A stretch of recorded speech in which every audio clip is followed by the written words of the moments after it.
Welcome to our chemistry class. So, last class we were dealing with the elements and compounds. So, it is a part of matter. Matter is divided into two. First one is pure substances and next one is impure substances. And we are dealing with the pure substances, elements and compounds. And the last class we have seen what is elements, how we are representing using symbols, and what are the properties of elements. Depending upon their characteristics, we have divided into four: metals, non-metals, metalloids, and noble gases. Today, we are going to discuss about compounds. We are going to discuss about compounds. As we know, we have already discussed about elements. Compound is a substance which is made by the combination of elements. A compound is a substance made up of two or more elements. So, element is the pure form. It will start simply. Here, compound, how the compound is made or how compound is formed. Compound is formed by using two or more elements. So we can say that compound is a combination of elements. Compound is a combination of elements. And how we are adding this one, this combination sometimes or it will be depending upon a particular ratio. For example, if we are taking H2O, 2 hydrogen. Hydrogen is an element, oxygen is another element. Hydrogen and oxygen, two elements we have taken. H2O, what is H2O? Water. So, what will be the ratio of 2 hydrogen and 1 oxygen? 2:1. That will be the ratio. Got it? So, how the compounds are formed? Compounds are formed by two or more elements by combining in a particular ratio. Now, we are going to discuss about some properties or characteristics of these elements. Some properties or the characteristics of the elements. First one, compounds are made up of two or more elements. What is the first property or characteristics of compound? Compounds are made up of two or more elements. So, as we have discussed just before, H2O, water. Water is made from hydrogen and oxygen combined in a particular ratio. 2 hydrogen is combined with 1 oxygen will become water. Okay? Then, sodium hydroxide is an example. Sodium and oxygen. Okay, it's made up of sodium and oxygen and hydrogen. Sodium hydroxide is made up of 3 elements: sodium, oxygen, and hydrogen. Where water is made up of 2 elements: hydrogen and oxygen. Then, second characteristic, a compound is always made up of the same elements combined together in a fixed ratio. Compound is always made up of the same elements. That means water. Water can be made only same elements, oxygen and hydrogen. Or the sodium hydroxide can be made only from 3 particular elements: oxygen, hydrogen, and sodium. Okay, no other elements can be combined and make water, or no other elements are 3 elements can be taken and combined to form sodium hydroxide. Good enough. For example, in water, 2 elements of hydrogen and oxygen are chemically combined together in a fixed ratio of 2 atoms of hydrogen and 1 atom of oxygen. So that's the fixed ratio. We have taken 2 hydrogen atoms and 1 oxygen atom. If you are taking, as yesterday we have seen that there are 118 elements.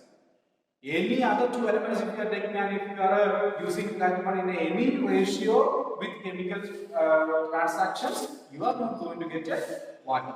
Water can be formed only by combination of 2 particular elements, which are the hydrogen and the oxygen.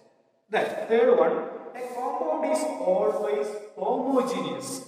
What is homogeneous?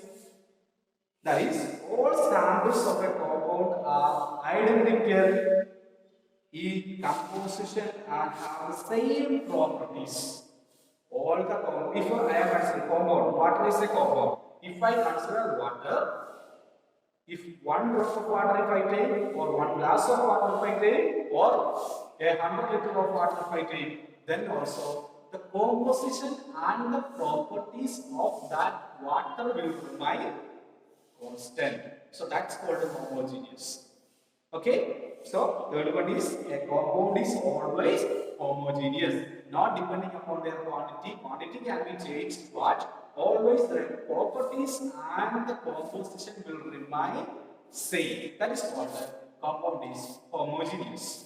And so three characteristics we have discussed. A compound is made up of elements, and a compound is always made up of the same elements.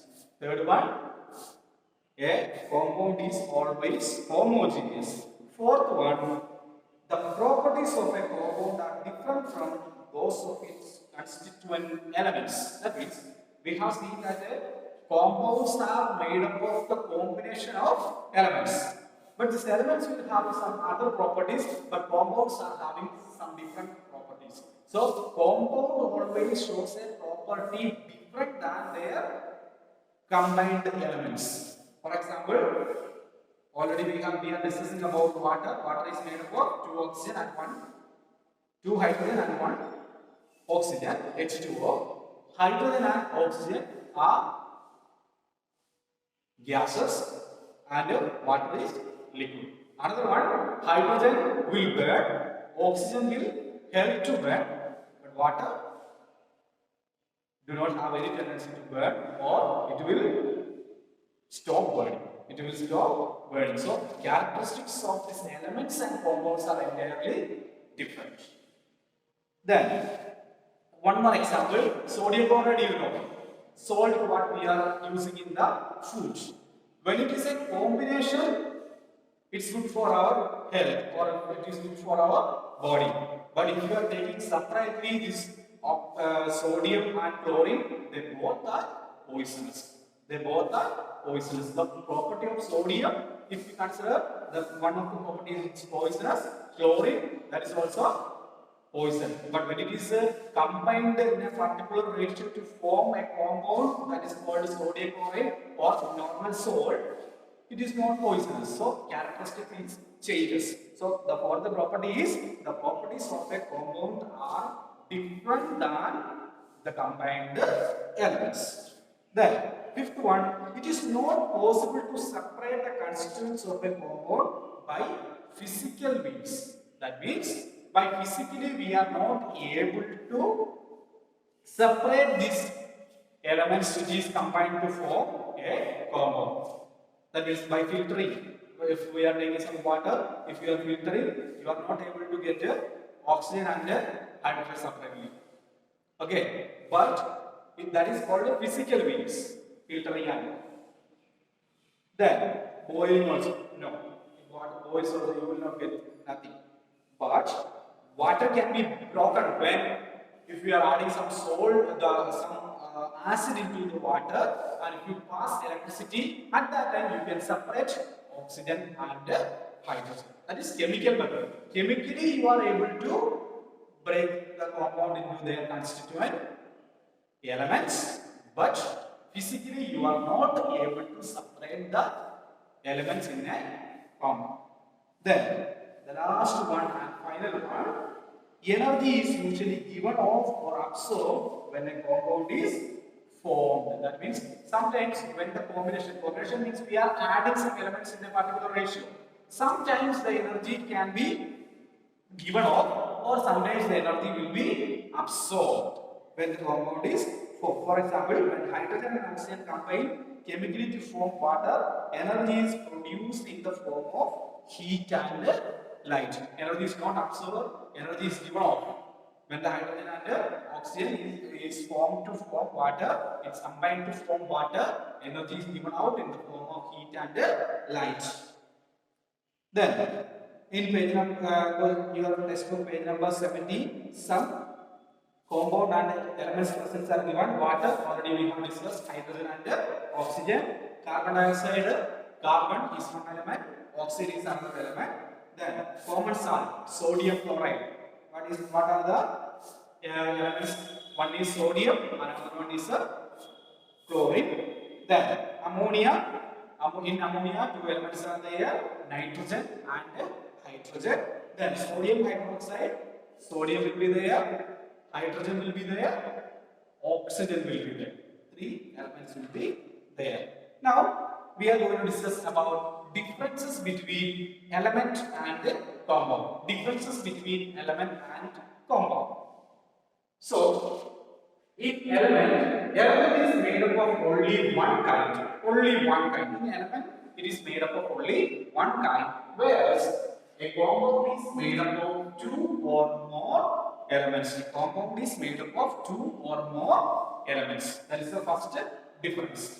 Then, second one, cannot be broken into simple. Element as it is the simplest form. More than that, we are not able to break into simpler. Whereas a compound can be broken into constituent elements. Compound is made up of combination of elements, and by chemical method we are able to separate the constituent elements. Then third one, this element is having its own sort of properties, its own set of properties. Okay, element is having its own set of properties, whereas the properties of the compound is always different from the elements. The properties of the compound is always different from the elements. So three differences are there. Very easy. What are the differences between element and compound? Element is made up of only one kind of material, whereas this compound is made up of more than one element. Then next one. This element cannot be broken into simpler by physical or chemical method, but compound can be broken into constituent elements only in chemical method, not physical. Then the properties, they are having its own set of properties for the element, but compounds are having the properties different from the elements. These are the differences from element and compound. I hope you understood this small section, and next section we are going to discuss about components of elements and compounds, how they are made and what. So you have to read this much part, page number 16, 17 and 18, maybe 2 or 3 times. If there is any doubt, you can message me or you can call me, there is no problem, and go through the study questions related to this topic. Whatever study questions are given there, you have to find your own answer and you have to write on your copy. And if there are any answer you are having doubt, if you are not able to found from the textbook, you can call me. Okay, I'm sure that all the answers are given in the textbook. So read the textbook well, complete the work. Thank you.